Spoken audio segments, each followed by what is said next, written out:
All right, everybody, welcome to the podcast whose name is probably already a podcast, The Talk, where me and my co-host Nat talk about everything from TV shows and movies to politics and existential crises. So sit down, grab a cup of tea, and let's talk about Venom 3, The Last Dance. More final than I was expecting. Okay, I think the biggest elephant, the biggest symbiote in the room is how most people heard about all the leaks and rumors leading up to the movie's release. Leading up to the movie's release, there was a lot of rumors that the movie was going to tie into Spider-Man 4. Remember the whole rumor that Spider-Man 4 was going to have Noel as the main villain? Oh, yeah, no, I remember that. I also remember everyone thinking the kid was going to be Peter. Oh, that was a...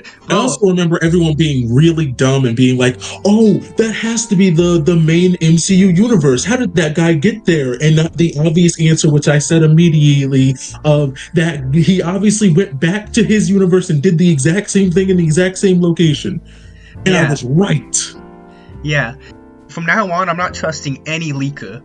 Because literally every single person said the Noel stuff. Like a year or two, I think a year and a half ago, everyone was saying the kid Peter Parker stuff, and just none of that was true, unless something was changed in the script or something was changed during. Oh, that's definitely possible. Yeah, that's very possible.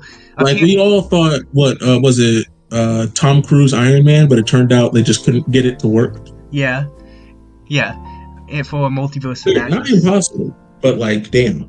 I know for a fact that the ending was reshot, because I remember, I think a month before the movie came out, Tom Hardy was doing reshoots in New York, which was the ending of the film. Well, that sucks. We could have had a much more interesting ending than AMV, the ending. Okay. I think I said this when we walked out of the theater. My biggest problem with the ending wasn't that they did the whole montage. It was specifically the song that they chose. It just felt very corny. Yeah. Nah, that was cringe. Look, it literally perfectly looks like you could take that, put it onto YouTube in 2010, and then everyone would just be like, oh, the new AMV is out. Glad to see someone doing it. That's an AMV. They did a big budget AMV for the end of their movie. I will forever hate them for it. Animated Marvel video. But yeah, the film was a lot more conclusive than I think anyone expected it to be, and also not at the same time, because they leave some opening plot threads where we have no idea what they're going to do with them. Yeah, I'm going to be completely 100% honest, alright? Like that they killed Venom. That's a clever thing to do, real smart. Leaves Eddie open to do other things like anti-Venom very easily if they ever do a Mr. Negative thing. All that, super cool, super swag, whatever. Mm-hmm. Why did they kill all of those symbiotes just to leave one still alive? That's dumb. Either kill them all or don't kill any. You didn't do what is this weird half and half? Yeah, that was weird. I remember when we were watching the movie, I enjoyed the 5 seconds of screen time all the symbiotes got, because they looked cool, but they just die super quickly. Toxin just got just randomly killed, and then we just... Also, apparently that's not Toxin. Oh yeah, because there's a line of dialogue in the film where one of the doctors says, oh yeah, he bonded with a symbiote, but that symbiote left him for dead, so we gave him a new symbiote to save his life. Dumb thing to do. Also, even if that wasn't Toxin who died, they still killed Toxin's main host. What are you doing? Yeah, I genuinely don't know what the thought process was. Legitimately, it feels like this movie was made on half the budget the other two were. They were so afraid to ever show a symbioting. What I think happened is people were tired of seeing Venom fight another symbiote, because the first movie had him fighting Wyatt, second movie had him fighting Carnage, and so for this movie it honestly felt like they took that criticism and were like, okay, how about we have him fight something that isn't a symbiote, something that's trying to kill symbiotes. Yeah, that's fine, but that could still just be a main boss thing. You can still have other symbiotes appear. This is a very bad compromise, if that's what they were going for, which I don't think it is. I will say, like, because let's assume that they were running on limited budget, right? I feel like they did weave it into the plot in an interesting way. The whole thing with the codex, at first it was really confusing. Like, even though they mentioned it multiple times, it didn't really, like, make sense to me. But, like, once I looked into it, all a codex is the combined life force of a host and its symbiote that is created when a symbiote revives its host from the dead. That's basically all a codex is. And somehow no one can use it to escape. I think the explanation for what a codex is okay. I think I quite enjoy the comics version of codexes a lot better, and I think that there was still a way that you could weave that into the movie.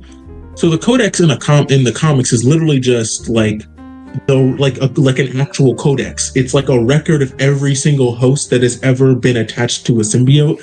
That's how everyone can die and come back later. And so it would have made sense if that was the origin, and Eddie was like, okay, well, why is it chasing after us? And Venom was like, well, if you bring someone back to life, it forms the codex into a more physical form. The physical form of the codex can be used as a key to unlock the realm the planet that we have locked our creator into. Honestly, and Eddie could have still done the good thing we never died. Fuck. Honestly, I feel like the codex being a physical item just makes more sense, because like Noel refers to it as a key. And they animate it like it's an actual object for like when Noel's talking about releasing himself. So I think like bringing a person back to life turns the codex into a physical object that can be extracted from the symbiote. Makes a lot of sense. Yeah. But they didn't do that, all right? They didn't do that, and, whatever. Simplify it for the mainstream, I guess. One thing I'm curious about is, if you remember, before the movie came out, the co-creator of Noel on Twitter said that he read the script and that he was excited for what they were going to do with Noel. What script did he read? I think he read the same script, and I think because this is how Noel is.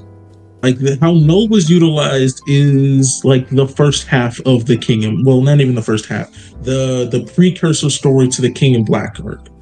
Because he's not a one and done character. Like, they were never gonna like fight and then definitely not defeat him in one movie.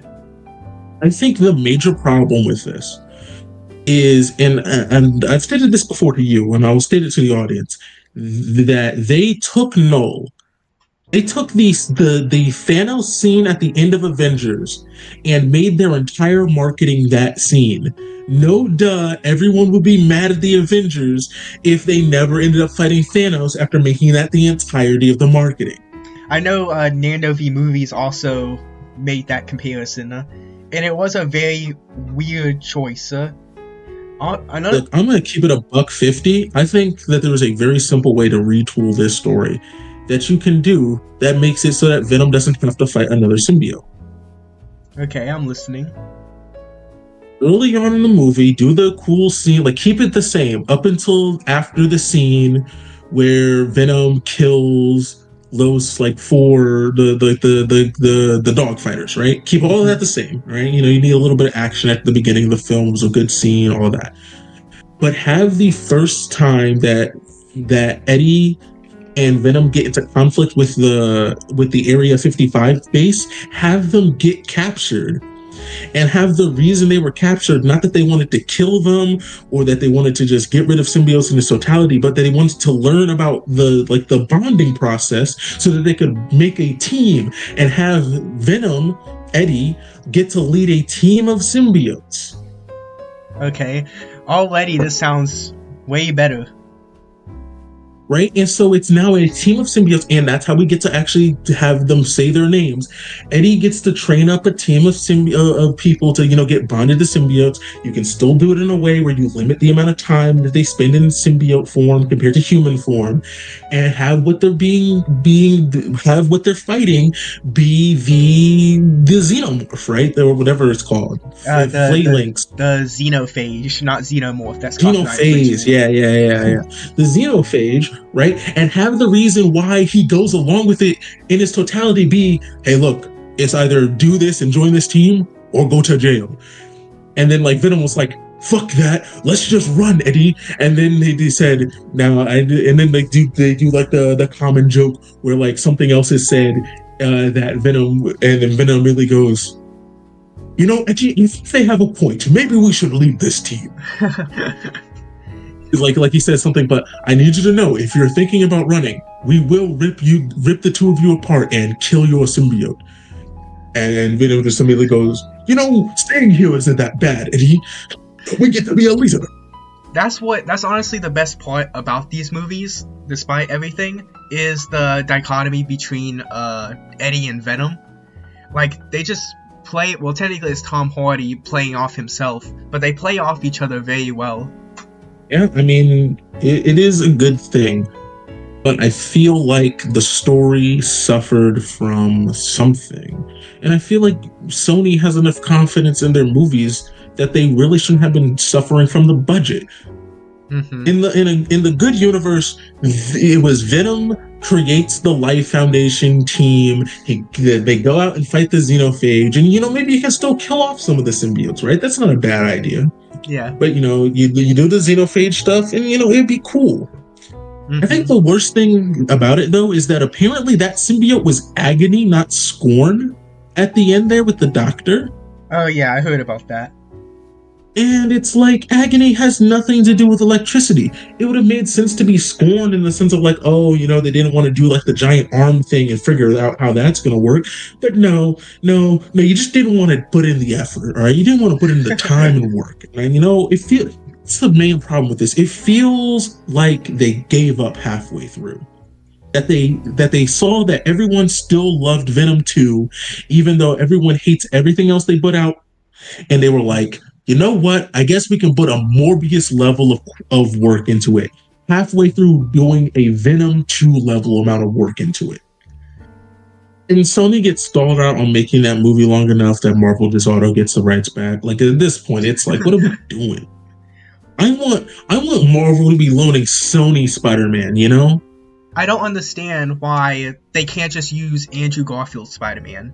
I don't get why. Just because, remember, with The Amazing Spider-Man 2, they tried to make their own cinematic universe all the way back then. So why not just, like, retroactively be like, oh yeah, this is that same universe? Like, bro is not coming back. Also, did you hear about the Sinister Six thing? I hope that leak is fake. Oh, yes. I hope that is the fakest leak to ever fake leak. I don't know what to say. Madam Web? She's not even a villain. Why are you calling it the Sinister Six? Half these guys don't even know what a Spider-Man is, and you're telling me they're supposed to fight Null? No, I don't stand for this. If I were to make a Sinister Six movie in this universe, firstly, I would have a few more characters than these guys, because most of them aren't even villains, and they don't hate Spider-Man. And I would basically just steal, I'm pretty sure it was Nana V Movies, his pitch for a Sinister Six movie, where it was the Sinister Six being recruited, I think, by Madam Web to fight, like, an evil version of Spider-Man, like how in the 90s animated series, it was the first Spider-Verse kind of story, where the Spider people fought, like, Spider Carnage, like, they could do a loose adaptation of that storyline, and I was like, that could be cool. Which is why they're not gonna do it. Yeah, it's funny. Thanks to these recent things from Marvel, it really used to be like, oh well, that's too cool for Marvel to do. But now I have gained enough confidence in Marvel to say, I think that's just cool enough for Marvel to do. I think anything cool at all is impossible for Sony to do. They're allergic to cool. They're allergic to money, and it's all that one guy's fault. I think it starts with O, maybe? I think it's Omar? it's Avi Awad. It's Avi Awad. That's his name. Uh, But yeah. I think Bro is tanking Sony's Spider-Man record. I Don't let him touch Beyond.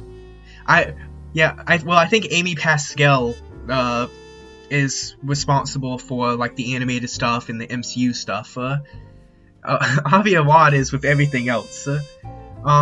What a shock. What a surprising thing that everything else sucks and those two things are good. It's like, yeah. why can't this man be fired? Does Sony not have a board of directors that can step in and be like, no, CEO, go, leave? I don't know. Maybe it's a crazy. it's either a money laundering scheme or it's the sunk cost fallacy. Yeah, never seeing another Sony movie again. You know, I don't really feel bad about it. Would you see an Agent or anti-Venom movie? You see, that's cheating because that's another Venom movie. And I watch every single Venom movie. Okay. Well, also a Mr. Negative movie as well. Oh yeah, the guy is apparently Flash Thompson. Oh, cool. Can't wait for that to never pay off. Oh yeah, that was weird. That was just randomly brought up in a new Rockstar video, and I was like, oh okay.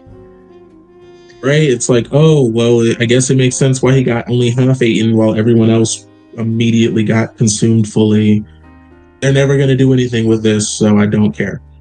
All I'm saying is the Flash Thompson from Amazing Spider-Man would have been perfect. That's all I'm saying. All I'm saying is that I cannot wait to see everyone 360 on MCU Flash Thompson. Yeah, when he inevitably becomes Agent Venom in the MCU. When he inevitably becomes Agent Venom, and his first scene is this really depressing, emotional conversation he has with somebody about how he lost his legs in a war. It's gonna be great. Now, could you imagine that's the opening scene of Spider-Man 4? Like, him getting his legs blown off, that'd be wild. That would be fucking crazy. Imagine you bring your kid and it's like, yeah, we're gonna go see the new Spider-Man movie. First scene, man gets his legs violently blown off in the middle of Afghanistan. Well, actually, I was about to say, you know, they're gonna have to make up a conflict, right? What do you mean? Well, Iron Man was the Afghan war. Yeah. We're years past that. And in our real life, we're years past that. So either they're putting them in Palestine, which would be crazy, or they're not doing that. They can't do that. Or Ukraine, or they're gonna have to make up a conflict. Something going on in Wakanda. I don't know. Probably not Wakanda, but like I think that there's going to be an unnamed, made-up war for him to get his legs blown off in. Making up a whole war just to blow off your character's legs is actually crazy. Now, the crazy thing is if they don't make up a war and his legs get blown off in basic training. That would be hilarious. No one would be able to... I'm not gonna lie, I wouldn't be able to take his story seriously after that. Exactly, which is why they're gonna have to make up a war. They're not doing Palestine, that's too... No. Or Ukraine? Yeah, we can do Ukraine, enough time has passed. No, it has not. The joke is that people no longer talk about the Ukraine crisis. So. Even though that if one of these two conflicts is going to be the start of World War III, it's going to be that one. Yeah, thank you, North Korea, sending. It's like the Middle East have been doing that for decades. It's just like a little tizzy they have every 2 decades. You know what I mean? Yeah, that's just what they do. You know, they just start wars. We leave the audience with a question. Did we mean Israel starts wars or Palestine starts wars? The answer will be revealed at the end of this podcast. We've already said enough about Israel and Palestine in a previous podcast. Indeed. Yeah, you know, so sucks to see all the symbiotes go. Ending was ass. Movie overall was mediocre. It is the epitome of I'm not mad that I saw it, but I don't recommend you go see it. This is the perfect I watched it on cable movie. Like, don't see it in theaters, watch it on streaming kind of movie. Yeah. Yeah. Yeah. Yeah, I enjoyed it a bit. Venom 2 still better, you know? Legitimately, Venom 3 is so bad that your favorite Venom movie is either 1 or 2. You're never going to say 3. I love how you call 3 mediocre and then immediately say it's so bad. Let's Yeah, it's mediocre, but when I say it's so bad, obviously I mean in comparison to its first and second movies. I still prefer it over the first Venom movie, in my opinion. That's just my opinion, though. Yeah, that still makes it worse than 2. Yeah, I think pretty Right? much. And I say so bad because some people prefer 1, some people prefer 2, some people would prefer both of them over this, right? So, you know, I just use the general term. You know what? Sound off in the comics. In the comments. Which is your favorite? Order the Venoms and tell us why it isn't 3 if you've seen it. Or if it is, tell us why. Even though you've definitely been spoiled to high heaven if you are commenting because we just spoiled the entire movie. The multiverse. Did we do it? Are you laughing, guys? The Deadpool and Wolverine said it and you found it funny. Are we funny now? No. Someone on Twitter said that that joke feels like your little brother trying to fit in. Real. It felt forced when he said it. We are sick of the multiverse shit. Aren't we cool, guys? We're just like the other Marvel movies. I want someone to make a video where the joke is like that scene, and you just have Deadpool running like no, you don't get to take my thing. No, it's your own thing. Oh, you know what? I need to see that. If we can get Tom Hardy and we should actually recreate get Tom Hardy and Ryan Reynolds because I feel like they would both do it, and then just recreate that scene. Just do that. Why not, sir? You got any more thoughts on this movie? There's some good, there's some bad. It's barely passable. Which again, I personally think is a bit harsh because I enjoyed the movie, but I completely understand where you and a lot of other people are coming from. Here's the thing. I enjoyed it in the moment, and now I wish to never think about it again. So you would say it's a popcorn movie? It is the junk food of movies. You enjoy it, it doesn't fill you up, and you go watch Winter Soldier. you just go rewatch an older movie. Yeah, I think that's all our thoughts we have about the movie. Yeah, so I guess sticking with Marvel. This is the least amount of tangents we've ever gone on a single topic. Oh my god, you're right. I didn't think about that. Maybe it's because I'm taking my medicine again, so I'm not going on tangents. But yeah, to be fair, there wasn't really a whole lot to talk about outside of like the Knoll stuff and like the because it doesn't really connect to anything in any meaningful way, you know? Yeah, it is the final dance. We did one dance scene and it was glorious. Can we get W Mrs. Chen in the comments? Yeah. Throwing some W's down there. Yeah, anyway, speaking of... No, not anyway. Hey, viewer that I know watches these. Yeah, I see you. I see you in the view counter, you 20 people who somehow consistently watch these. I don't care. No. You don't get to continue this video. Go down. Stop being lazy, because you know, get us some more views by going down there, and I want you to type a single letter. You don't even have to have a thought. Just type in pushing Q, all right? That's all you gotta do. There are 20 of you, and not a single one of you has anything to say down there. You're a liar. You know, speaking of commenting, I was very disappointed. Remember in our last podcast, we were talking about the one guy who commented on the meme about me and Denton.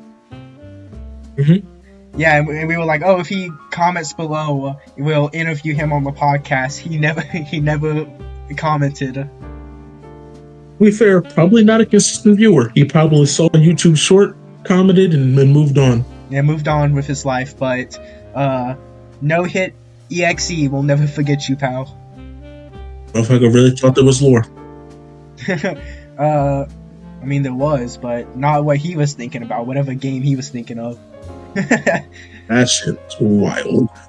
This is totally based off a game. No, it's not.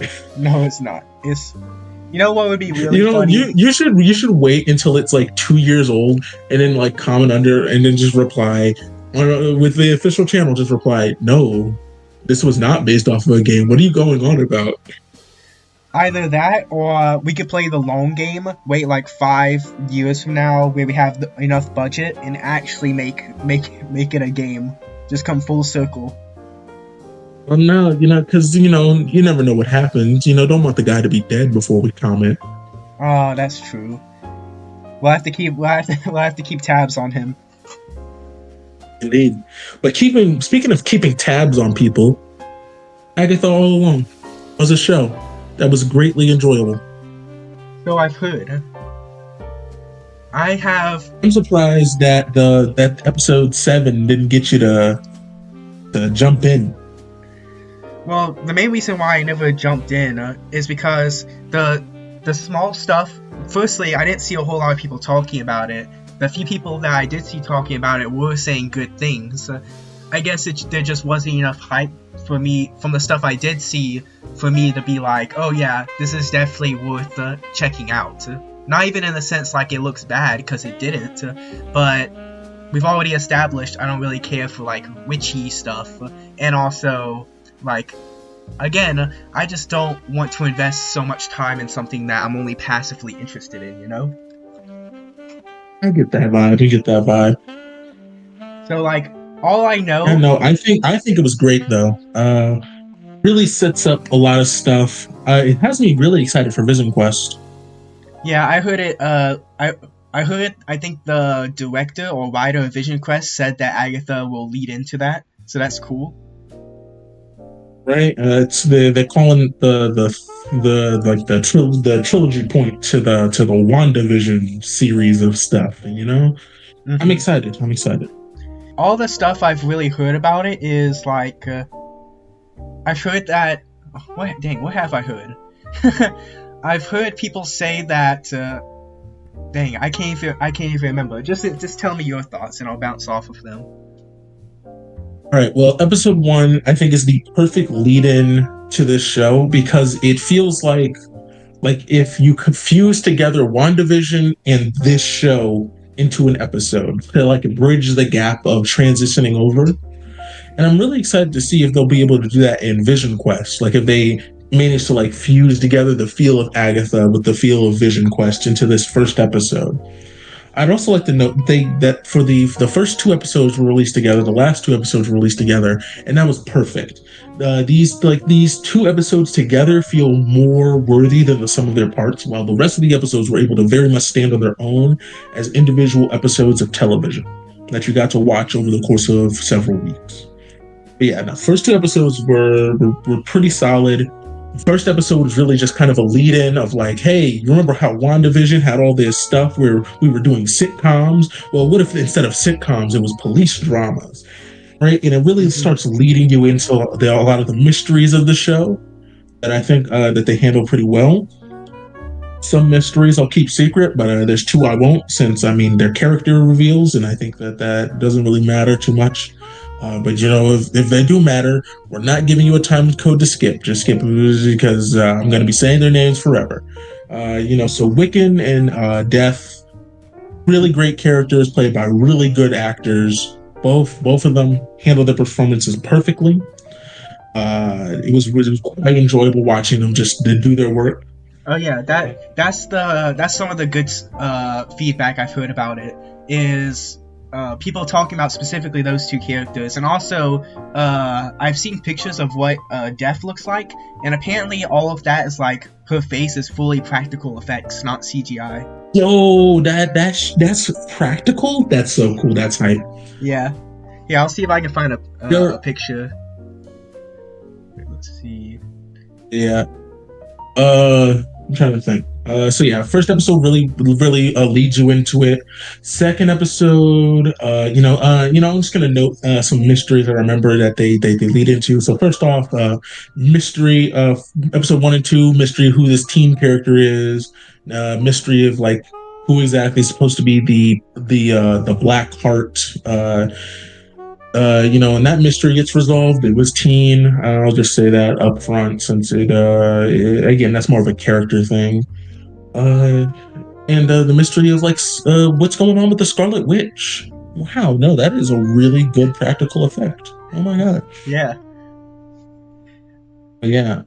And the mystery of like what's going on with the Scarlet Witch, what's going on there, which like they don't technically answer, and I'm okay with that because they shouldn't, not yet, Not yet. But yeah, first two episodes were really good. The song amazing, and they keep bringing them back in different ways throughout the series, and especially on a rewatch, it just the song is amazing. All right, absolute pop. Going to be playing it every October. It's the same song that you had me listen to, right? Yeah. Yeah, it was pretty good. I haven't listened to it since. Ballad of the Witch's Road goes crazy, especially when you learn the twist of it, which I will not be spoiling. Okay. Trying to think. So getting onto the road, really cool. And then, throughout the following episodes, while they're traveling the road, just some real fun character work. A big thing over the whole series. If you die, you die. And, I wasn't really expecting Marvel to really stick to that. I thought at the end, maybe they'd do some weird stuff, bring them back. But no, you got to go against death hard, for you to, fight back against, you're supposed to be dead. Mm-hmm. And I really do respect them committing to it. The big twist about how the road works was really well handled, and how it connects to Billy. Billy Kaplan, having jumped into a dead boy's body, that stuff was handled pretty interestingly. Yeah, I heard about all that. Well, yeah, again, that's just basic character things about the character, so that's why I'm not really that's not really a spoiler. Literally, if you knew, it was literally about almost immediately after that's Billy. It's like, oh, that was a dead kid he was inside, right? Like, I think that they really handled that well, and how a family dynamic would really work, especially the beginnings of that. It was really interesting. I like how they changed a little bit of his origin and a little bit of how the family worked. I really like that, because in the comics, his mom's supposed to be like a witch too, and I like that they decided, no, let's keep one witch mom. We don't need two witch moms, Yeah. I really like the characterization of Billy throughout the entire series, and how his mindset evolved. Love what they end up doing with Agatha. Won't spoil that either. But episode 9, perfect episode. If they ended this one episode earlier, this show would have been so bad. But they followed through on something, which is not just giving us a tease of something, but letting us enjoy the thing for a bit until it comes back later. So when you say it really felt like they gave us an episode long post credit scene. Yeah, because I remember before the series came out, the final episode was meant to be a separate special or epilogue, and then they just decided to make it the series finale. Yeah, no, those definitely needed to come out at the same time though, because I don't think it would have hit as hard, a week later. Yeah. I really hope they end up doing. I hope that they end up doing this for all their shows. I think that the shows are in a format where if you're gonna do a post-credit scene, it shouldn't be a scene. It should be an episode. Yeah, I think it really lends itself. Actually use the streaming model to your advantage. Because when you're streaming, you can do whatever you want. Release 5 episodes at a time, then 2 episodes, then wait a month, release 6 episodes. You can just kind of do whatever you want. Right. Another big thing about it, the effects are perfect. All right. You can really tell that they were how far can we push as small of a budget? And it looks great. There are some parts where it's oh, well, you can tell that that's not a thing. And it's yeah, that's good. It's a television show. It's trying to give you that air back, when you would do witchy stuff in a television show in the late 90s. And you could tell it was practical, but it was a little iffy, right? And I think there was several shots like that where you could tell oh, that's fake. But it was done in such a way where it was but I don't mind that I can tell that it's fake. Yeah, because I heard somewhere that the budget for the entire series was less than Echo, and Echo's budget was only 40 million. Yeah, no, they really stretched out that money, and they stretched it out well. And I yeah, really do good. hope that this is how they consider doing their shows coming forward. Because I mean, Yeah, we need to stop spending $250 million plus on 6-episode series. Also, you mentioned something about they do something interesting with Agatha's character. I want to know, does Agatha, without spoiling anything, does Agatha go through any kind of redemption arc, or is she still a villain, quote unquote? Yes. I would say that you learn a lot more about her in a way where it's like, oh wow, you were an asshole, but I can tell that you are now trying to change how you're behaving right now. So you're still fucked for that, but you're not as fucked as everyone thinks. And I think that you can be redeemed. Yeah. I just want to know, does she apologize for killing Sparky?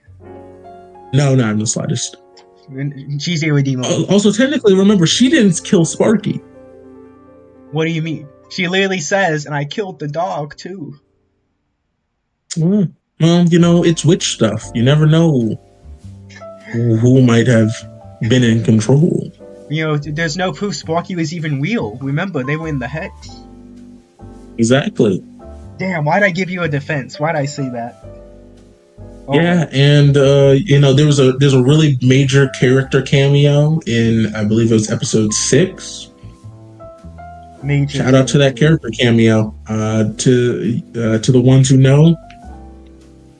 Quicksilver. Oh, I'm sorry, Ralph Boner. What about him? I'm guessing that's the major character. Maybe not. maybe not. Yeah, try to slip me up and make me admit something. Nah, I'm not admitting if it was him, or if it is him, or if it wasn't him. I guess I'll have to find out on my own accord. Yeah, I mean, real talk. If you really want to just get a feel for the show, just watch episode 6, 7, and 9. Okay. By the end of watching those 3, you'll probably be like, well, I now know what the story's going to do moving forward. Or you're now going to be like, I kind of want to see, I kind of want to fully experience what's going on here. Yeah. And then, go back and watch the whole 6, 7, 9, yeah. Okay. Are those all your thoughts on Agatha all along? And yeah. It's a good show. Don't want to spoil everything. That's how good of a show it is that I don't want to spoil everything. How would you... Well, firstly, what would you rate it on a scale from 1 to 10, and how does it compare to other Marvel series? I don't know, how I would have rated things before, or, all of that. I know moving forward, Agatha all along is a 9. This is what a 9 looks like. Okay. Interesting. It's a 9 out of 10 show. Interesting. Okay. Do you want some shows to compare this to? Yeah, like I said, how does it stack with other Marvel shows? Right. So She-Hulk 4, 3. I enjoyed it, but when I have to scale it out to these other shows, it's one of the lesser ones, right? Yeah, Falcon and the Winter Soldier, one of my favorite shows, one of my favorite Marvel shows that have come out. That's like a 6, right? It's bang on like a 6. Okay. WandaVision, even as a person who didn't watch all the sitcom stuff, I'd say it's a 7. It's close, but I think Agatha outdoes it. I think that Nando said it best in his review of Agatha's last few episodes. It really depends on what you like. If you like witch stuff, you're gonna like Agatha more. If you like sitcoms, you're gonna like WandaVision more. Right? I like witch stuff, so Agatha is gonna edge out WandaVision, but they're both very good shows, some of the best that they've got out there. Loki's gonna be an 8. Yeah, I think that's fair. Loki, I think, is probably... I go back and forth on whether Loki or Moon Knight are the best series they've done, but Loki is up there. Yeah, Loki's an 8. I think Moon Knight might be the only other 9. I think that they handled Moon Knight very well. I don't really have a complaint about anything done in that show. Moon Knight Right? is so good. Like, Right? every But time Loki has some things where it's like, okay, this is interesting, but this does nothing. Like, I'll be honest, ending Loki where they ended it kind of feels like, what are we trying to say here? What story were we trying to tell by having this be our ending? Well, it concludes this Loki's character arc. Would you like me to elaborate? No, I mean, yeah. Here's my thing. It's like, so the multiverse was a thing that existed and was able to exist. Then Kang came in, got to the end of time, killed everything, and now all of a sudden, because of one machine called the Loom, this guy has to sit there for all of eternity, just kind of chilling forever, and we're probably realistically never going to see him again. It's like, this is for a multiverse. I don't know exactly why this is how you wanted to do it, but you know what? Fair enough. I'm confused by what you mean. Like, because you say, oh, this is the multiverse, I don't get why you did it this way. Did it what way? Like, what would you have had them do? What was your expectations? Well, I didn't really have any expectations, right? But, looking back on the story, it kind of feels like it says almost not enough about what this is, Like, for most multiverses, they just kind of get to exist. What is it with the MCU that makes it so that a man has to sit at the end of time holding time together for eternity? I think I get what you're trying to say, but I still think it works. Like how does Loki's magic work in a way where canon events are a thing that happens? Can't he change that? Has he ever let go of a string after he realized that a certain villain, got a little too powerful for his britches, and that's why Ultron lost in What If? Is he watching all of this, or does he just passively sit for eternity, just generating power? Okay, we're talking about the story on its own right, because we try to bring in like the multiverse rules and all of that, so you're bound to find plot holes and stuff that doesn't make sense. Every single multiverse thing they've done has contradicted everything else. I'm trying to, when I look at Loki, I look at what the story itself tries to say and what it accomplishes, rather than thinking, what does this mean for the grander scale of things? Yeah, looking at it like that, it's like, okay, Loki was a bad guy, got to see how his life would have turned out on the main stuff, realizes, this is not exactly what I want my legacy to be. And then over the course of 2 seasons, he gains a legacy, right? He holds the universe together. He gains his throne. Loki has, finally done it. He's the good guy. Yeah, and it's not bad. Is he ruling over anything? Right? No, that's what I mean. It's like, it feels like we're using this character to, like, his character arc is really cool and it's viable. But I can even see a universe where his magic was able to start the universe back up, and now he kind of gets to roam around it like how the Watchers kind of act in the comics. And you have this figure that can pop in and be like, and he doesn't even reveal like he's a Loki variant. He pops in and is like, we gotta fix, these things for these reasons and blah, blah, blah, blah. But you left him stagnant on a throne to forever never really get used again. So you feel like... and all I have to wonder is, why was this your end? To have a character just kind of generate the multiverse in a way where it's like, we could have explained this in thousands of other ways. In fact, one of the thousands was to not explain why the universe gets to be generated at all. Okay, I get what you're saying. I feel like this ending would have made sense if Tom Hiddleston, if this was like his send-off for the character.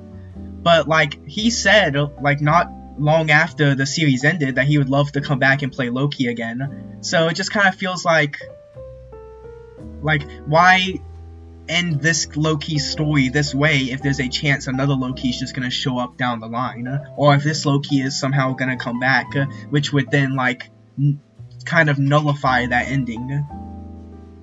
Right, and not even just to that, but just to is he more powerful than Galactus and Death? His magic is generating the entirety of the universe, and bro can bro pop in and out? Does he even know what's going on, or does he just sit there forever at the end of everything? You think it feels like a little under thought out, you know? You think they should have, when you think about it, explained more of it, because thinking back to the finale, he goes there, he sits on his throne, and then we kind of just cut forward and we see that the TVA is doing stuff. They're handling some Kang variants.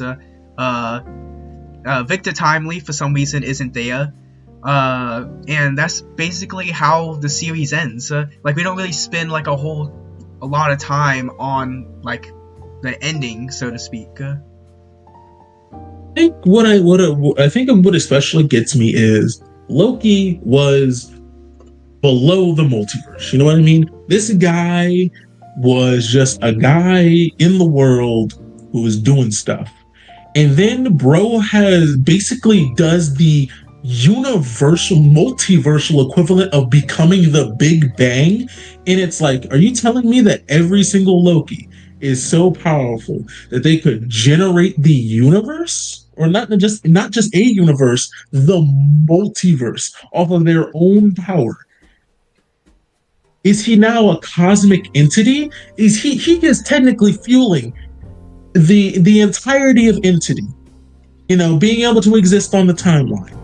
You know what I mean? It's this guy has jumped in power so dramatically that when you think about it for a few moments, it's what is going on? So the problem you have with variant Loki is the same problem most people have with Gaia from Secret Invasion. Gets super powerful, and it has serious ramifications on everything, but is barely acknowledged. She really should have just gotten 4 powers. But yeah. I don't know why they made them get all of them. Just have them get 4 different powers and have her 4 be the ones that are closest aligned to being the Fantastic Four, and have it be a simple Super Skrull versus Super Skrull fight, not a Captain Marvel versus Captain Marvel fight. And whatever. Other people have said this before, but a lot of the powers are redundant. She gets the powers of Hulk and Abomination. It's what? That doesn't make sense. That's if I got the powers of Peter Parker Spider-Man and Miles Morales Spider-Man. Right. What's the 4? Should be Cole Obsidian, the Frost Giant, the Extremist stuff, and Groot. Yeah. Then bro can get Abomination. I don't even know who else we do there. Let's just move on. We've talked enough about Secret Invasion. No one wants to talk about that. True that. Armor Wars, please come out, please. I do think that Armor Wars doesn't deserve to get canceled. I have a feeling that Armor Wars, Blade, all of those movies are just being pushed back. They're just getting pushed back. I think Armor. Here's the. If we do this correctly, and we can't because Sony are bastards. If we do this correctly, Avengers 6 ends with, "Wow, what happened? Our world is slightly different, but still slightly the same." And by slightly the same, I mean all the stuff that we really wanted is still around, but now there are X-Men. And then we look over, and Norman Osborn is running the Avengers, and the Avengers are "What is going on?" Because that's the Dark Ages. That'd be cool. Actually, I don't think that's what that line of storylines was called. I know the storylines after that is called the Heroic Age, but you know what I mean. We are set up primarily for that section of the comics. Mm-hmm. I feel like We're gonna fumble. We don't even have to have it be Norman Osborn, but you know what I mean, you know? But yeah. So, are we ready to move on to the next superhero topic? I believe we are. Okay, Invincible Season 3 teaser trailer. Perfect. No notes. I hope we get one of these for every single season. Yeah. Also, especially if we keep getting Adam Eve style specials before the season drops. Do you think we'll get one this time around? I mean, in the exact same space that young Eve was, it was a pretty obvious young Rex model. And everyone loves Rexplode now. Yeah. Which is so evil for what will happen soon. Oh no. Firstly, the biggest elephant in the room that they acknowledge, like, very much, is that there is no mid-season break. We will not have to wait 3 months for in between 8 episodes. You should have said 4 months. Oh yeah, 4 months. My. Well, it was more like 3.5. Mhm. I love how that works both in universe and out. But yeah. What else? Oh yeah. Also, we're getting this season less than a year after the last one ended, which we need to keep doing that. Please, we need to keep doing. Yeah, that. I mean, I think that when you get like, I think Jesus Christ. Well, I'm in a compilation now. You know those compilations of like people stuttering? Yeah. I just pulled that hard. I think that the reason for the gap was Invincible. Here's an Amazon executive or an Amazon whatever. Invincible, huh? Well, this story seems good enough, but I have no idea if the general public's gonna like it. Here, you'll get one singular season. We'll see how it works out. And all of the money. We have printed all of the money. Make more. Make the entire comic right now. So that's why there was the gap. Because after season 1, there was what was it? 2.5 year break where they were working on seasons 2 and 3 at the same time, and it was more like 2.25. Yeah, and what? Oh yeah, and because you know how most streaming services, what they'll do is when they greenlight a show, they'll greenlight it for 2 seasons, so that way if the first season is successful, they can go ahead and start production on season 2, so there isn't as big of a wait. And if season 1 isn't successful, they still have season 2 to finish the story, and then, that's the end of the series. Whereas Velma, yeah, it seems like Amazon Prime apparently didn't do that. Like what you said. Okay, we'll make 1 season, see how people like it. It's kind of more of a lesser known comic. Oh wow, people love it. Okay. Yeah, I think that's the reason. I think we'll get these more consistently. But yeah, I do truly think we're getting a Rexplode special, and that's going to be fun. And I'm forcing you to actually watch that special. Maybe I'll watch it. I'll see. Nope, it's going to be forced. It's a canon event. Oh. Also, you remember It's more Invincible storyline. Why would you not want to watch it? I don't know. I don't know.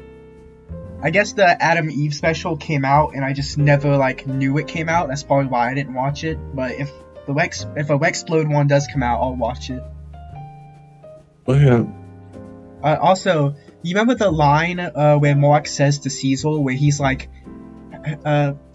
he was like, "We pay you in taxpayer." He was like, basically ask him how many taxpayer dollars are spent every time you teleport. And then Cecil's like, do you know the economic output of insert random country?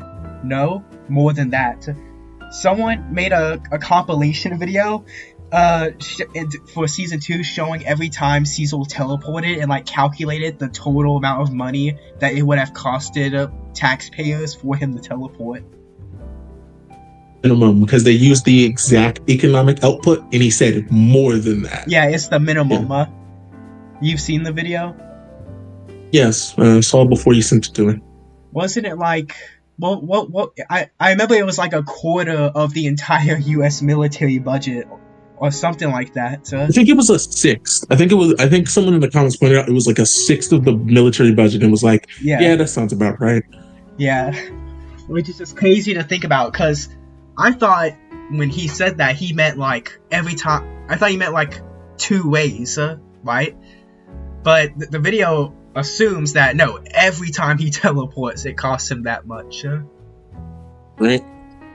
I mean, hopefully how much it costs is actually closer to, for the totality of all of the times we have known him to teleport, was about that much in total. Oh yeah, that's well, no, because I'm pretty sure Mark asked each time he teleports, not in total. I don't think he says each. I think it's more like, how much is that costing people? Wait, here, I'll pull it up real quick. YouTube, Invincible season 3. There's the trailer, William. I mean, man, I don't work on the staff. Mm-hmm. I left the trailer in your safe harbor, William. Okay, I got it pulled up. Where is it? So the line he says, Mark says, also, how much does it cost every time you like teleport? So yeah, no, that is every time. Yeah, bro is draining the bank account. Yeah. That's crazy though.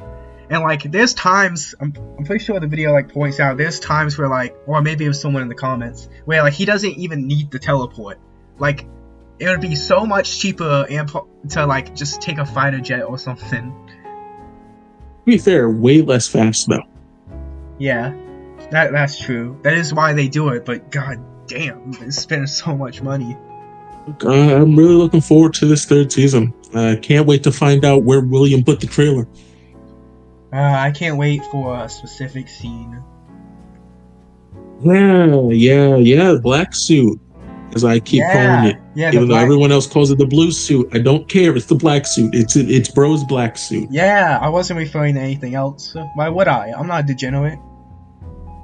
But no, that scene is canonically happens in the black suit, which is why he probably, eventually stops wearing it. Oh. I'm just so worried that once they animate that scene, because you know how people are gonna react. We all know how people are gonna react. As long as it's done tastefully. It's the internet. No one's gonna really care. No, I mean in the sense of... but the people who are going to point out that it was a really well done scene and really shows the trauma that goes into it, and it's really nice to see, a male victim finally get taken seriously and blah, blah, blah, blah, blah. If you do it well, they'll be drowned out by waves of other people. Yeah, the people who are like, oh, he's so lucky, me for real, all that. It's gonna be the Has-Been Hotel episode, or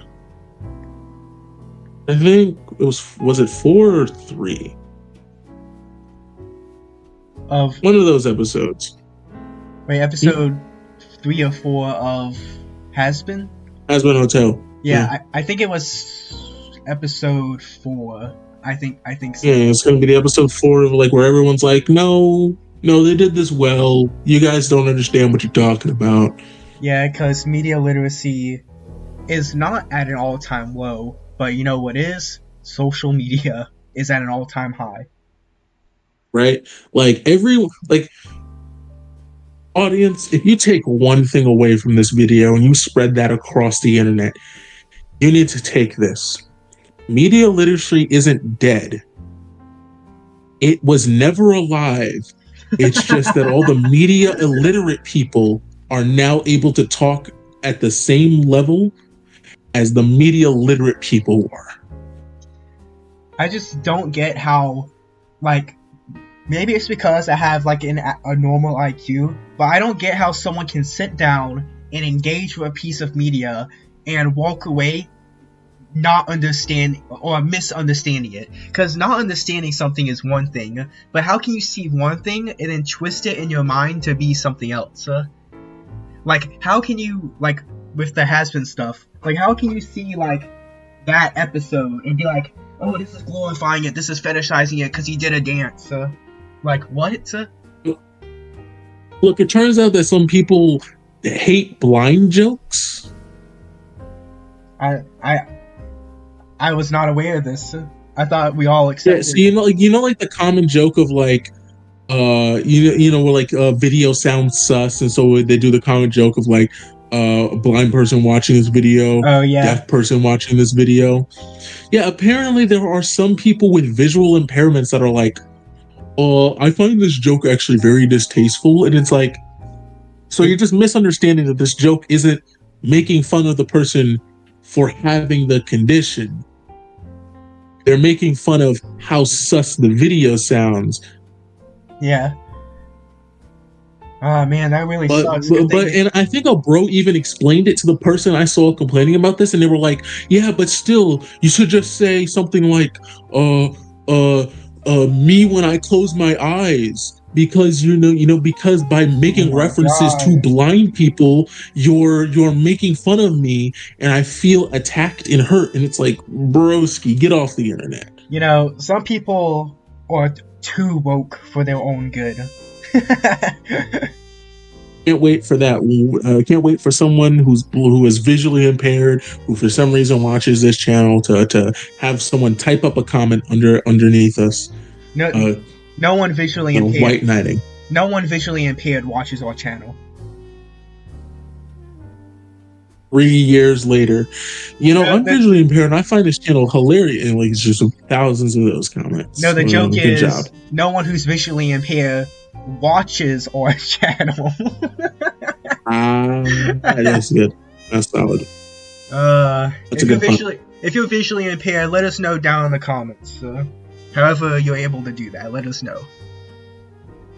So yeah, tell us how visually impaired people type in the comments, because I'm very intrigued. I know, like, there's like special computers that you use your mouse or like some touch screens, and you like move your finger around, and it'll like tell you what your finger is like on.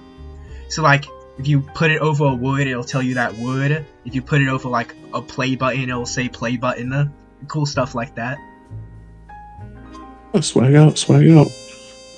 Speaking of cool stuff like that, Crypto the Super Dog is gonna be in Superman Not Legacy. I'm still calling it Superman Legacy. I will call it Superman Legacy to the day I die. You know why he changed it from Superman Legacy to just Superman? Yeah, go on. Tell me why James Gunn was foolish enough to cause the needing to call the Superman 2024 problem, the 2025 problem.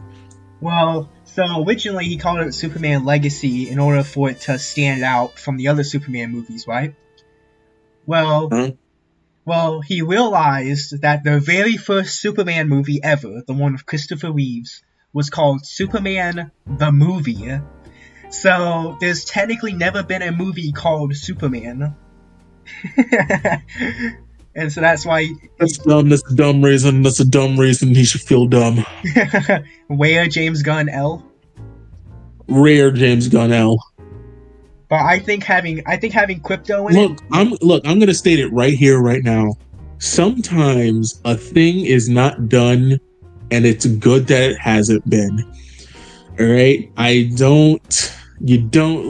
What is more interesting?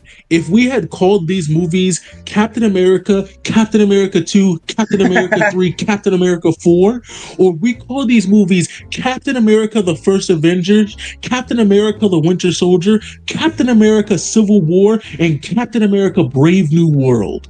Nah, I want to go back to the day where we just put 2 and 3 at the end of movies. I miss that. No. But yeah, about Superman Not Legacy. I'm very excited. I was talking with Denton about it a few weeks ago because I sent him the stuff with the teaser with Crypto, and I told him this movie has the potential to be one of the best superhero movies ever made, and I 100% stand by that. I think what it's doing best here is that James Gunn understands that the general audiences know who Superman, Batman, Aquaman, Wonder Woman, Cyborg now at this point probably understand what a Green Lantern is by just concept alone. You know, they will be able to absorb these concepts in a way where you can push it further. You don't need to start your universe at ground zero. Right. And so we get to have more interesting character dynamics and team dynamics. And, you know, this movie really gets to introduce things like the Terrifics, you know, and I think that that's going to be like part of the legacy of James Gunn is just diving right into it. Yeah, James Gunn isn't afraid to like get into the like nitty gritty of these characters and put them on full display. Like I remember telling you about this before, but the whole thing about how Superman like literally changes his posture and like his mannerisms and stuff whenever he's Clark Kent versus when he's Superman, and how they're gonna be implementing that into the movie. Like James Gunn did a homework. Hey, James Gunn said canonically that we are getting a post-credit scene. I don't remember which movie he said it was for, where we're getting the how it should have ended. Yeah, right? yeah. And I'm excited. Yeah. We're getting the canonical how it should have ended bit. All right. And I think that means we won, you know? I think that means we won. I just can't wait. Because you remember why he's doing it, correct? Bro got to eat what, a shoe, or did bro up the ante? No, it was, he has to eat, I think the guy said he'll eat half a shoe if there's a scene of Batman and Superman talking in their costumes in a coffee shop, and then he says he'll eat the full shoe if that happens, and Superman asks a question to which Batman responds, "I'm Batman because I'm Batman." This is gonna be fun. This is gonna be a fun universe. Yeah. You know, honestly, I think post-credit scenes. I think we've come to a point where 2 post-credit scenes are kind of needed, but only if you do them in a certain way, right? If you're gonna do 2, one should be, here is a fun scene that we filmed that made no sense in any other context, like the end of Avengers. Oh yeah, with them eating shawarma. Like the shawarma scene, right? I was also thinking of. I also thought of the Captain America one at the end of Spider-Man: Homecoming, where he's like, yeah, where like it's just an ad read. It's like, yeah, those perfect, right? Yeah. And if you're either gonna do that, or you're gonna do this other thing, or you do both of them. And the other thing is end of like, what's a good example movie? What's a good example movie? Of what? I just kind of want to. Well, no, Doctor Strange. Not Doctor Strange. No Way Home is not a good example. That's an entire third thing. That was just a trailer. Yeah. I still can't believe No Way Home just put a trailer at the end of their movie. They did what they. Welcome back. How trailers used to be. Oh wait. Speaking of No Way Home, I have the perfect movie. Far From Home. That's the perfect example of the other version of doing a post-credit scene. How so? Because most of those... Go on. Unless I'm misremembering how the post-credit scene for Far From Home. Am I? The mid-credit scene was Mysterio doxing Peter, and then the post-credit scene was the reveal that Nick Fury was a Skrull. Well, I mean, I'm considering mid and post credit scenes like the same thing. Oh, okay. So, you know, rounding that all up on the same thing. You know, the after the movie is over stuff. Okay. Yeah. Right. So the Mysterio reveal, revealing the identity, is like a really critical plot point that is super interesting and will be paid off soon enough, all right, or in the next time we see this character's movies, right? And then the Swarma bit is just a really funny bit. So, and I think that if you're gonna do multiple, you should do one of each and not like 2 of one. Yeah, like one serious, one funny. Yeah. Like What rather like one plot important, one not. Yeah, like you mean like what Multiverse of Madness did? Because the mid-credit scene was Clea showing up, and then they hop through a portal. And then the post-credit scene was Bruce Campbell punching himself, and then telling the audience it's over. Yeah, well, yeah, it's a perfect example of a movie that did both. Trying to think if there are any others. I was gonna say Iron Man 3, but I think that only had one. That's the one where Tony's getting a therapy session with Bruce, and Bruce falls asleep. Yeah. Yeah, I'm trying to think if there are any others. Let me just go through them in my head. Shang-Chi, because one of them was them like was there's a signal coming from the bands, and then the other was them doing karaoke drunk at a bar. Yeah. Oh yeah, by the way, going back to Superman Not Legacy, did you see the tweet that James Gunn made talking about crypto and what inspired him to add crypto to the story? Yeah, wasn't it like something along the lines of like, I wasn't originally gonna put him in here, and then I was like, my dog. Yeah. Superman. Yeah. Dog, super crypto. Yeah, he had recently adopted a dog from the animal shelter who is the same breed of the dog that's going to be playing crypto, and he was basically like, yeah, might as well, crypto is an important part to Superman. He's one of his only friends, at least, I think, yeah, at least before, the whole Batman stuff. Speaking of the whole Batman stuff, so James has to now put Batcow or Ace, yes, or Alfred, yes, or basically probably has to do all three now, or he's failed. If he puts Batcow in Brave and the Bold, I think that's the title that he's going with. If they put Batcow in that, or just eventually, right? I would do something crazy. I can't think of anything, but I really want to see Batcow. Yeah, I mean, if Brave and the Bold is really going to be with Damian Wayne, Robin, I mean, you got to do Batcow. I'm pretty sure, was it one of the animated DC movies, I think it's Battle of the Super Sons or something like that. Yeah, Battle of the Super Sons, yeah. Didn't they have Batcow in that? They did, because it was a great way to get him and John to bond, because Cow and Farm Boy. Oh, yeah.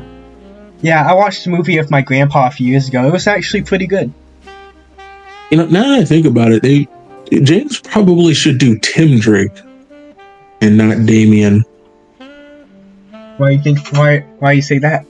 The Super Sons thing. I don't think Superman's gonna be in the place to have a son the age of Damian by the end of this movie. Yeah, because I'm pretty sure Superman's gonna be in his 20s, probably. Yeah, so scratch that. I hope it's Tim Drake Robin, which could lead to all of the same stories minus Damian being in it. So I'm fine with that. Yeah. By the way, especially because it could lead to the Battle of the Cowl storyline, where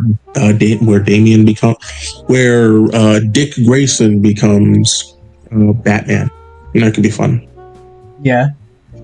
Also, did you hear they announced an animated? I think it's probably going to be an Elseworld movie, dynamic duo, and it's going to be, I think, Jason Todd and Nightwing. Really? Yeah, I'm surprised you haven't heard about it. Yeah. I think I did, and I forgot it was called that. Let's see. When you said that, it made me think of I think there was something, maybe it was a fan thing, but something with the Flash and someone else. And it was like a combo, and it was like, you put the Flash and that guy together? Interesting. Let's see, it says here, dynamic duo, stars two versions of Batman's sidekick Robin, Dick Grayson and Jason Todd. and it's gonna follow. What does this summary say? Yeah, it's gonna follow the early days of Dick Grayson and Jason Todd, aka the Robins, and they call themselves the Dynamic Duo. So that's all we know so far, and it's probably not gonna come out for a while, but that's okay. Yeah. DC's looking up. Can't wait for Peacemaker season 2. Yeah, but speaking of which, can't wait to watch Daredevil. Oh yeah, but that's connected to a different thing. Are we moving on to that topic? Well, let me think. Is there anything else about Superman that we can talk about? I think that's about it. We don't really know a whole lot about the movie, which, thank goodness, we don't. Right? Still don't got that trailer, and I respect him for it. I'm pretty sure he said recently that he started editing it, so it's probably gonna come out, I would say, late this year, like around Christmas, or early next year. And speaking of late this year and early next year, so the teaser trailer for basically everything coming to Disney Plus over the course of the rest of this year and the next. Okay. What If Season 3? I'm hyped only because I really want to see the dynamic of Winter Soldier and Red Guardian, which we will get more of in Thunderbolts, ironically. Well, firstly, I want to give my overall thoughts, which is, when I watched the teaser, I thought to myself, wow, a lot of these shows I wasn't interested in before actually look kind of cool. And about What If Season 3 specifically, I thought Season 2 was very mid. It had some good episodes and some good concepts, but it felt like, compared to the first season at least, they kind of fumbled the bag. Like, out of all the what ifs, the infinite possibilities, these are the ones you chose. We got a Happy Hogan Christmas special. But, so, I'm kind of on the fence about What If Season 3. I'm gonna wait to see what ideas or scenarios they do. And if they look cool, I'm gonna watch it. But if it's more like, what if Tony Stark was the Easter Bunny or something like that, then I'm probably gonna skip it. I just want to see Red Guardian and Winter Soldier do things, and I'm excited for that. Look, I think it really just comes down to what Classic Man D said. Speaking of which, Classic Man D, that's our shout out, alongside several other YouTubers that we always shout out when we're talking about this stuff, but I don't think we've done Classic Man D yet. Okay, Classic Man D. I think it's said in his words, just don't touch Peggy Carter again, and we're fine. I'm telling you, bro, Peggy Carter is an industry plant, alright? She is someone's OC. I don't know why she got so much screen time. Way too much screen time. Did they... Maybe, I don't know if they brought in new writers for Season 2, and maybe the writers weren't used to writing anthologies, so that's why they needed, a protagonist. But, I don't know. So, why was that your protagonist? Yeah, you could have gone, Supreme Strange was right there. Yeah, I mean, they do make him, the final antagonist, but, I need to rant for a bit. You're telling me you have 9 episodes that tell literally infinite possibilities, possible stories, and you waste one of them telling an entirely original story about an original character. That is dumb. The episode itself was really good, but, why does this character exist, and why did you introduce her here of all places?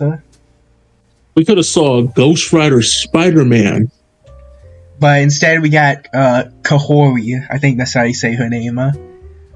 Which, again, cool, but we're never seeing her again. She's gonna be one of those forgotten characters. Also, apparently in What If Season 3, there's gonna be, apparently Blade's gonna be in it? Or is that Marvel Zombies I'm thinking of? He's gonna be... No, you're thinking of Marvel Zombies. Blade is fused with the Moon Knight powers. Yeah, that's what it was. I wonder if he'll be voiced by Mahershala. No. You don't think so? No, not in the slightest. Aw. That would be crazy, though. Yeah. We got animated Moon Knight Blade before live action Blade. Yeah, I do hope that they don't do the same thing they did with Season 2 and just have them come out back to back over the course of days, because they should have enough episodes to line it up that you stop getting episodes, you can go watch Captain America, and then just a few days later, just like a week or two later, I don't know how much time, I think it's like 3, you get Daredevil. Yeah. Speaking of which, I'm excited for Daredevil, that villain that everyone's talking about, looking snazzy, looking cool. Hope that they do the weird mutant powers he apparently has. Yeah. I ever since they announced that they're making a Daredevil revival, it was guaranteed to be a hit. It was always guaranteed to be good. And from everything we've seen, it looks like Marvel, because I'm pretty sure they brought back writers from the Netflix series and basically said, hey, y'all know what you're doing. Just go ahead and make it as good as you can. Obviously with increased budget and more characters and stuff to work with. So I'm very excited to see what they do with that. Also excited to see, Mayor Kingpin, Oh yeah, Mayor Kingpin. What else? Oh yeah, Punisher and Daredevil team up again. That's gonna be awesome. Yeah. When are we gonna get that one scene in the comics? Which scene specifically? There's a scene in the comics where it's Daredevil gets framed for killing a guy, and Punisher's like, yes, bro, you finally get it. I'm so glad you came around to it. And then Daredevil's like, no, you don't understand. It was a frame job. And the Frank's like, nah. You don't got to save face around me, bro. Come on. And then Daredevil's like, no, I really didn't kill that guy. And bro's like, bro, stop lying to me, bro. And then they fight, and then Daredevil kicks his ass, and then Daredevil's like, you see, this is why I don't do this. All right, do you see the damage I could do if I could kill? It'd be fun. It would be. Yeah, not much to say about Daredevil. Looks good. What else? What else did they reveal? I don't remember them in order. I think Ironheart's next because it's in June. Yeah, Ironheart actually looks pretty good. Yo, honestly, I never really had a complaint about the nanotech, but getting to see those, I keep using the word practical. I know that's not the right word, but those realistic feeling suits, the kind of grounded suits. Yeah, the grounded Iron Man suits.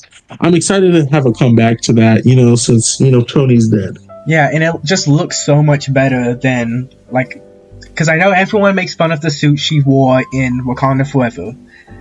That's not what I'm trying to say, that it looks awful or anything. But the suit was clearly CGI, at least for most of the time.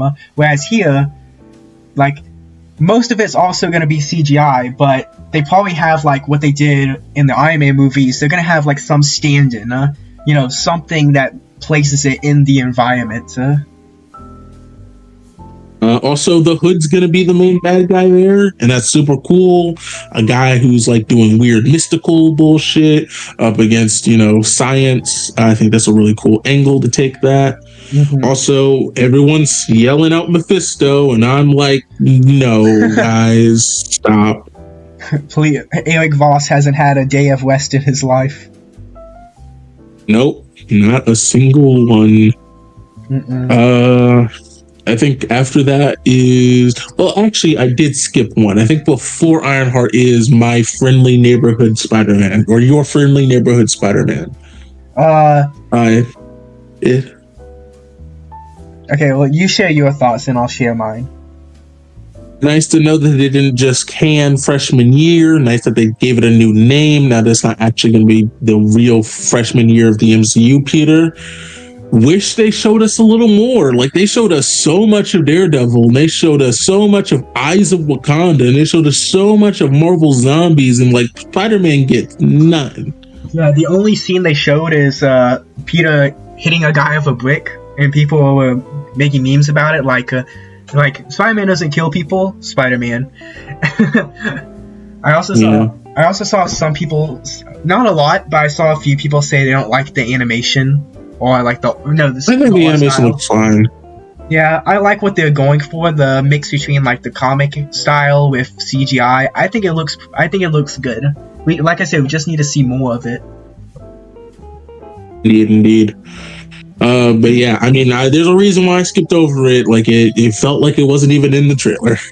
Yeah. But then up next after Ironheart, is it Eyes of Wakanda, or does that come out in November? I think it's, let's see, Eyes of Wakanda. Eyes of Wakanda. Wait, I gotta find it. Wikipedia.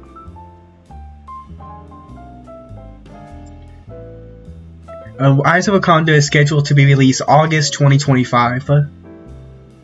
Alright, yeah, so it is up next.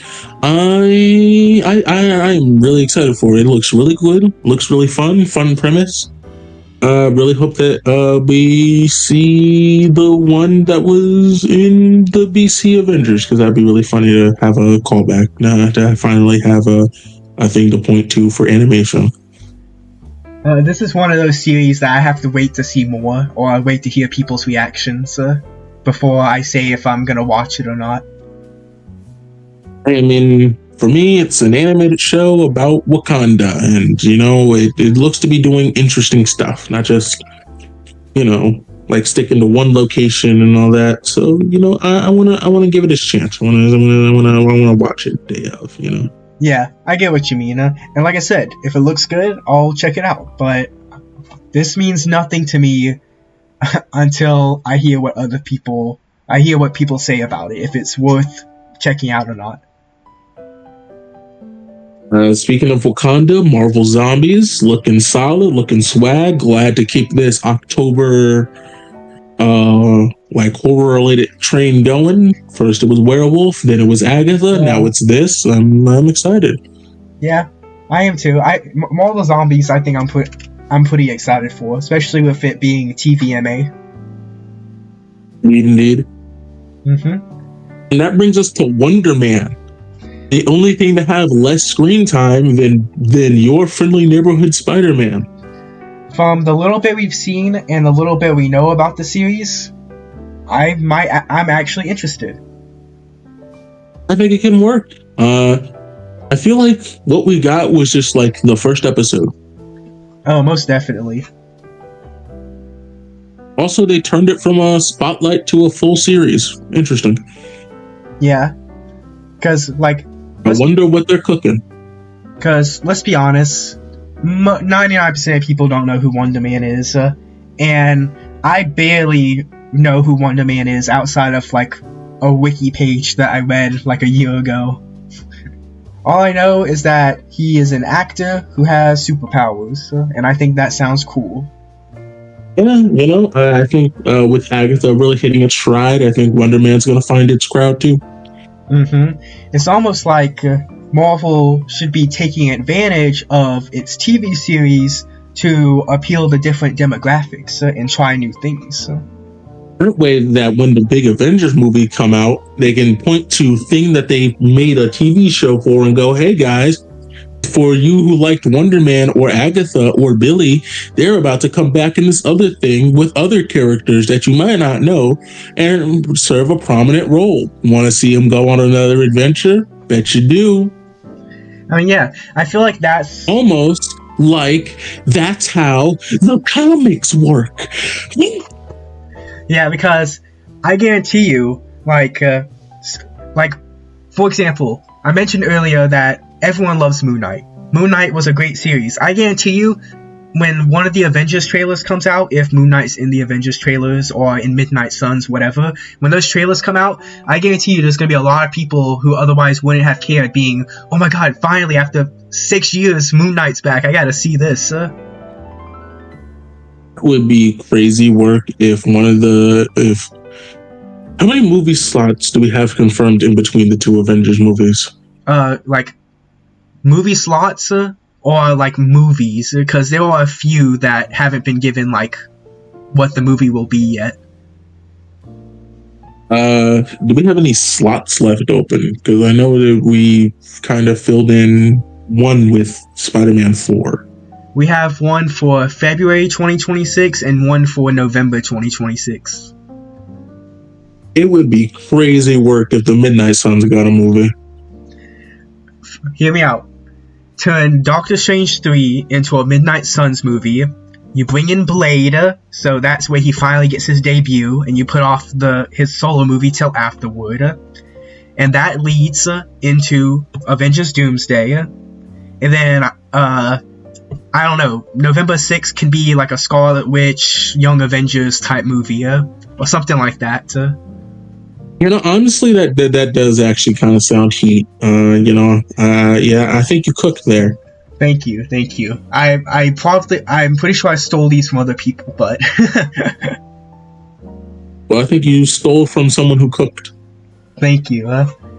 But yeah, I think if they did that would be cool. I agree. Yeah. Yeah, but not much else to say on 2025 Marvel. Excited for it. Talk about Thunderbolts and Fantastic Four when we know a little more about them. Don't really got that much more information since we've last talked. Here's to Brave New World being as good as Deadpool and Wolverine and Agatha has been, and really showing people that Marvel has hit its stride again. Hopefully, fingers crossed. Fingers uncrossed. I have full faith. Okay. I'm still keeping them crossed. You can have yours uncrossed, but I just want to have extra security. Well, dang, this was a short podcast. I think we've talked about pretty much everything without going on a whole lot of tangents. Yeah, I mean, it's short, but I mean, not. Is it that short? I mean, this is still an hour 45, ain't it? Yeah, an hour 47. Wait, how long were our other podcasts? Wait, let me check. This is longer. I think they clock around 2. Yeah, this is pretty average. We got this is 158, 139, 141, 144, 145. Yeah, so this is pretty average. Yeah, I feel like our conversations are a real good 1 hour and 45 minute conversations. Yeah. And speaking of our conversations, if we, built an entire cruise ship and got all these people together, I was the captain, it would probably sink, but hey, at least we'd die alone together. So who are you stealing your outro from this week? You don't watch him, but there's a streamer I watch named Blue Y, and his community name is like the name of his community is BBG, and the way he ends his streams is he says he claps his hands and he goes, "Alright, BBG, alright," and then he ends the stream. So I'll replace BBG with something else.